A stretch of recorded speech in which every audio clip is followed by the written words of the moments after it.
Државниот обвинител Ненад Савески не сакаше да ги коментира изјавите на премиерот Христијан Мицкоски дека од него очекува постапување по конкретни предмети. Савески, кој денеска присуствуваше на првата седница на Советот на јавните обвинители откако избран на функцијата, порача да не се очекува од него да коментира нечии изјави. Сум кажал и претходно и денес ќе одговорам на исти начин како и во претходните изјави.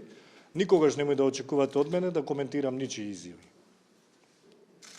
Друго се работи за директни прозивки до вас. Како да ве понесува? На почетокот на мандатот вас тој ви дава листа на предмети кои треба да ги... Значи нема да коментирам ничии изјави.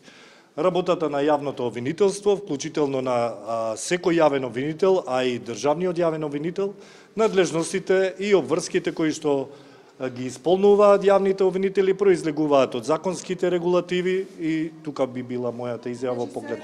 Мицкоски на вчерашната собраниска седница за пратенички прашања околу очекувањата од работата на новиот републички обвинител рече дека прво што треба да се провери е како предметите на специјалното јавно обвинителство Катица Јанева откако била затворена ги доставила во судска пракса, како и за бонусите во сега згаснатото обвинителство.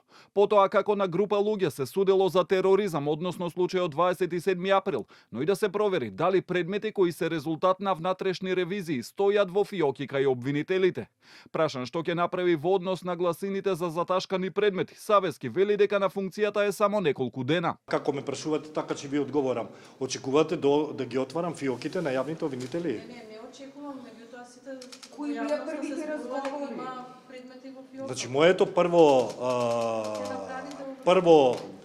прво нешто што направив беше средба со јавните обвинители во државното јавно обвинителство, односно во план ми е да направам средби со сите јавни обвинители, односно по подрачје од вишите јавни обвинителства, кои што се 4, па потоа и со основните. Дајте ми малце време, сепак се неколку денови, вклучително еве приоритете и учеството на седниците, да се пополнат места кои што се испразнати и да се создадат услови да се работи. Во врска со барањето на обвинетите во случајот Али Реден, кој се однесува на незаконското финансирање на партијата ВМРО ДПМНЕ за изземање на обвинителката Ленче Ристоска, поради што неколку рочишта беа одложени, Савески кажа дека не е донесена одлука.